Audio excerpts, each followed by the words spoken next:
جی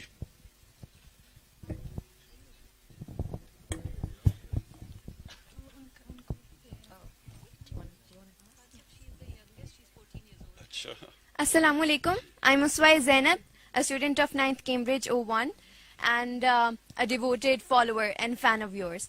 تو یہ ہے میرا سوال کہ آپ اپنی ہر تقریر، ہر خطاب میں یوتھ کو کہتے ہیں کہ ہمیں جاننا چاہیے اور پڑھنا چاہیے، اسٹڈی کرنا چاہیے کہ اسلام کیا ہے، سیرت النبی صلی اللہ علیہ وآلہ وسلم کیا ہے، ریاست مدینہ کیا ہے، ہمارے اسلاف کے طریقے کیا ہیں. تو میرا یہ سوال ہے کہ یوتھ پر اس کا اثر ہوتا ہوا نظر نہیں آتا، کوئی اس کا اثر نہیں لیتا، اور آپ کو نہیں لگتا کہ کوئی ایسا میکینزم ہونا چاہیے جس سے نہ صرف یوتھ کو پتہ چلے کہ یہ ساری چیزیں ہیں کیا، بلکہ کوئی عمل ہوتا ہوا بھی نظر آئے؟ دیکھیں، دو چیزیں.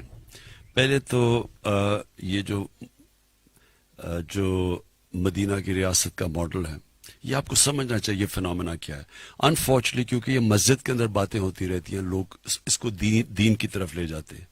یہ ایکچولی جو قرآن ہے وہ آپ کی وہ ایک وے آف لائف ہے، اور ساری چیزیں قرآن میں اللہ نے لکھا ہوا ہے آپ کی بہتری کے لیے. جو چیزیں قرآن میں ہیں وہ اگر انسان فالو کرتا ہے اس کی زندگی بہتر ہوتی ہے.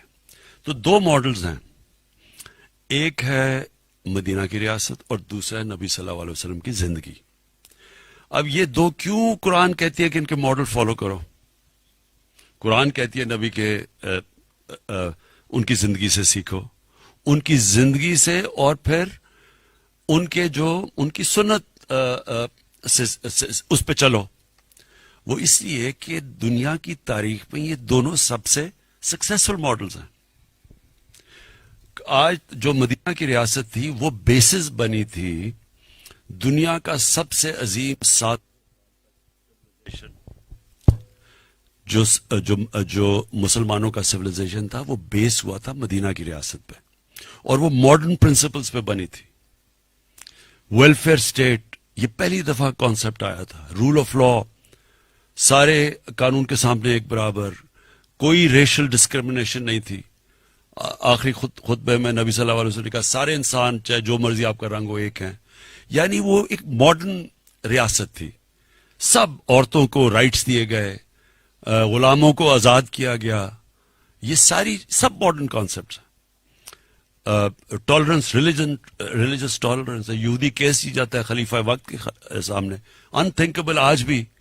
تو وہ سب ماڈرن کانسیپٹس ہیں، اور وہ بیسس بنا ایک ٹوٹے پھوٹے جو یعنی جن کی کوئی حیثیت ہی نہیں تھی عربوں کی، دو سپر پاورز کے سامنے وہ اٹھ کے دنیا کے لیڈرز بن گئے.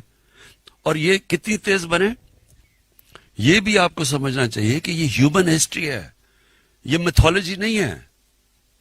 یہ 625 میں بدر کی جنگ ہوئی، 313 مسلمان. 636 میں 11 سال کے بعد رومنز کو انہوں نے بیزنٹائن ایمپائر کی شکست ہوئی یارموک کے اندر. 11 سالوں میں ان کے 1 لاکھ فوجی تھے جو لڑنے والے تھے، اور سب سے ماڈرن ان کے ویپنز تھے. اور دوسری چیز نبی صلی اللہ علیہ وسلم کی زندگی، دنیا کی تاریخ میں کسی انسان نے اچیو کیا ہی نہیں جو انہوں نے کیا. کبھی ایسا انسان کی کوئی اچیومنٹ ہے ہی نہیں آج تک. تو ہم کتابیں پڑھتے ہیں، جو بھی کچھ کامیاب ہوتا ہے بزنس میں وہ کتاب لکھ جاتا ہے، وہ ہر کی بل گیٹس کی کتاب ہے سب کی، لیکن کسی انسان نے تو وہ کیا ہی نہیں جو انہوں نے کیا ہے. تو یہ تو 100 گریٹسٹ مین میں بھی نمبر 1 پہ ان کو رکھتے ہیں، کیونکہ کسی نے اچیومنٹ نہیں کی. Therefore یہ کامن، میں لوگوں کو کہتا ہوں کہ ان کو اسٹڈی کرو، دونوں کو، مدینہ کی ریاست کو اسٹڈی کرو، ان کی زندگی کو، کیونکہ اگر آپ نے اوپر جانا ہے زندگی میں تو ان کی زندگی میں سب کچھ ہے. آپ ان کے کیریکٹر کیا، ان کی زندگی میں کیا سٹرگلز آئیں، کیا انہوں نے فیس کیا، تو یہ سب کچھ ہے.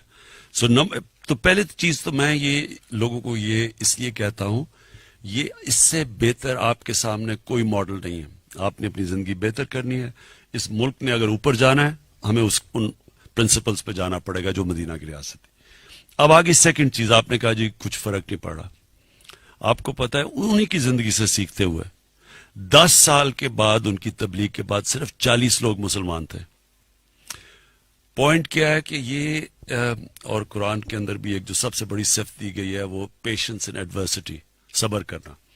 آپ کوشش کرتے رہتے ہیں. پلیز ایک چیز یاد رکھنا، یہ ہمیشہ ایک چیز یاد رکھنا، آپ نماز میں صرف ایک چیز مانگتے ہیں، اللہ مجھے ان کے راستے پہ لگا، راستے پہ لگا. پلیز یہ یاد رکھنا بار بار.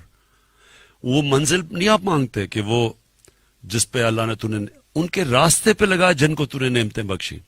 سو آپ کا صرف کام ہے اس راستے پہ چلنا. کامیابی اللہ دیتا ہے. میں کتنی دفعہ آپ کو کہتا تھا جب سارے ہمارے بےچارے گھبرائے ہوئے ہوتے تھے کہ اب تو کوئی چانس نہیں. عمران غزالی ڈرا ہوتا تھا کہ جی اب کیا ہوگا، اب تو جی یہ ہو گیا وہ ہو گیا. میں آپ کو کہتا تھا کہ انسان کے ہاتھ میں اللہ نے صرف کوشش دی ہے، نیت وہ جانتا ہے، کامیابی تو وہ دیتا ہے. یہ تکبر ہے جب انسان سمجھتا ہے کہ جی میں جیت گیا. جتانا تو اس نے ہے، کوشش آپ کے ہاتھ میں ہے. سو دیکھیں ہم یہ ایک ملک کا ایک بڑے ٹیسٹ سے گزر رہا ہے. یوتھ کے لیے بڑا ٹیسٹ ہے، بے روزگاری ہے، اکانومی نہیں ابھی چل رہی. لیکن یہ ایک حصہ ہوتا ہے زندگی کا، اونچ نیچ زندگی کا حصہ ہے. آپ نے لوگوں کو یہ بتانا ہے. جب یہ لوگ جو انسان ہوتا ہے نا، ایک چیز یاد رکھیں، ہارتا کب ہے انسان؟ ہار کبھی انسان کو نہیں ہراتی. ہارتا انسان تب ہے جب کہ ڈاؤن سوئنگ کے اندر وہ ڈیمورلائز ہو کے ہار مان جاتا ہے. جب تک وہ ہار نہیں مانتا وہ امپاسبل سچویشن سے آ کے جیت جائے گا. جب تک وہ ہار کے ڈائنامک سمجھتا ہے کہ یہ برا وقت آیا ہے، اس سے ہر فیلئر آپ کے لیے آپ کو سکھاتا ہے چیزیں. فیلئر سب سے بڑا ٹیچر ہوتا ہے. آپ سول سرچنگ سیکھتے ہیں، اور جب وہ اپنی غلطیاں دور کرتے ہیں آپ اور تکڑے ہو کے واپس آ جاتے ہیں. یہ ہے زندگی کا سائیکل. تو اس سے گھبرانا نہیں چاہیے کہ ابھی نہیں لوگ آ رہے ہیں، تھوڑی دیر میں آ جائیں گے، 2 سال میں آ جائیں گے، 3 سال میں آ جائیں گے. جی Assalamu alaikum. My name is Mariam Ali and I'm a business journalist and I create digital content on the economy.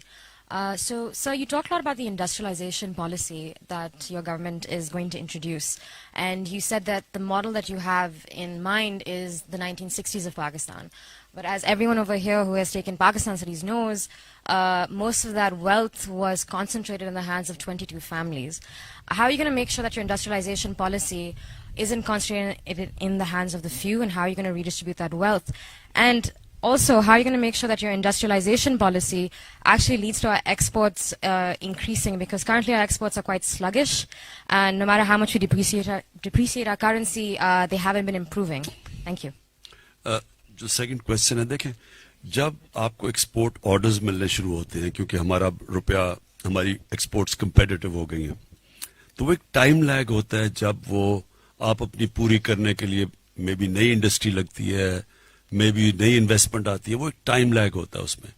But the fact is کہ جو ٹرن راؤنڈ ہو گیا آلریڈی کہ ہماری ایکسپورٹس نے پک اپ کیا. کئی ایکسپورٹس تو 30% ہماری کاٹن ٹیکسٹائلز کے اندر کئی جگہ میرے خیال میں ٹاولز یا کئی چیزیں وہ 30% انکریز کر گئی ہیں. سو وہ ڈائریکشن تو ٹھیک ہو گیا. سو ول ٹیک اے بٹ آف ٹائم. جہاں تک وہ جو 60s میں آپ نے بات کی نا کہ ایک دم ویلتھ کانسنٹریٹ ہو گئی تھی تھوڑے سے لوگوں کے اندر، یہ ہونی تھی. جب آپ ویلتھ کریشن کرتے ہیں، ویلتھ کریشن کیسے ہوگی؟ جس آدمی کے پاس پیسہ ہوگا ایکسٹرا وہی لگا کے کرے گا نا. غریب آدمی تو بڑے بڑے پروجیکٹس نہیں کر سکتا. پروجیکٹس تو وہی کریں گے جن کے پاس کیپیسٹی ہوگی. جو ہم نے غلطی کی، میں آج اب آپ کو بتا دوں، 60s میں جب ہم تیزی سے آگے جا رہے تھے، اس میں کوئی شک نہیں کہ ویلتھ کریشن تھی. کرنا کیا چاہیے تھا؟ ہم نے اس کو جس طرح چائنا میں ہوا ہے، چائنا میں ویلتھ کریشن ہوئی، انہوں نے جو پیسہ تھا، جو جیسے ویلتھ، انہوں نے پیسہ نیچے لوگوں کو غربت سے نکالنے کے لیے خرچ کر دیا. سو چائنا نے 70 کروڑ لوگوں کو 30 سال میں غربت سے نکالا ہے. یہ ہیومن ہسٹری کا میریکل ہے. 700 million people taken out of poverty. کیا ویلتھ کریٹ کی، اس کریشن سے انہوں نے نچلے طبقے کو اوپر اٹھا دیا. تو جب ہمارے پاس سرپلس ہوگا تو ہم نچلے پہ خرچ کریں گے نا. سو جو ہم نے غلطی کی اینڈ آف 60s، سوشلزم لے آئے، نیشنلائز کر دیا. اس سے کیا ہوا؟ انسینٹو ہی لے گئے ہم سب. دیکھیں میں نے مثلا ہم نے شوکت خانم میں جب ہم نے اس کو کامیاب کرنا تھا 14 16 گھنٹے دن میں کام کیا. لیکن جو نیشنلائزڈ ہوتی ہے یہ کیوں فیل ہو جاتی ہے؟ کیونکہ وہاں وہ صبح آئے کام کیا چلے گئے, چاہے لاس ہو یا, کیونکہ ان کو تو سیلری مل رہی ہے. کبھی بھی یہ یاد رکھیں کہ گورنمنٹ کا کمپیٹ کرنا پرائیویٹ سیکٹر سے ہے ہی مشکل, اس لیے کہ جو درد لیتا ہے ایک آدمی, مجھے پتا ہے میری اگر فیکٹری بند ہو جائے گی میں محنت نہیں کروں گا, میں تو پاگلوں کی طرح کام کروں گا. جب مجھے پتا ہے کہ لاسز ہوتی جائیں, پی آئی کی بھی لاسز ہوتی جائیں, وہ اسٹیل مل بھی بند ہو جائے, مجھے تو پیسے ملتے جا رہے ہیں, میں کیا. So it can not compete with the private sector. So جو غلطی ہم نے کی, بجائے اس کو وہ جو پروفٹس اکٹھے ہو گئے تھے تھوڑے, ان کو ہم ریڈسٹریبیوٹ کرواتے ہیں. ہم یہ جو کرونی کیپٹلزم کو اٹیک کرتے ہیں, ہم نے ان کو ساری انڈسٹری بند کر کے, یعنی اس کو ساری انڈسٹریل گروتھ ختم کر دی. سو ہم جو کریں گے, ہمارا تو پلان ہی ویلتھ کریشن کا یہ ہے کہ جیسے جیسے پیسہ اکانومی میں آئے گا اس کو ڈائیورٹ کریں گے نچلے طبقے کو اوپر لانے کے لیے.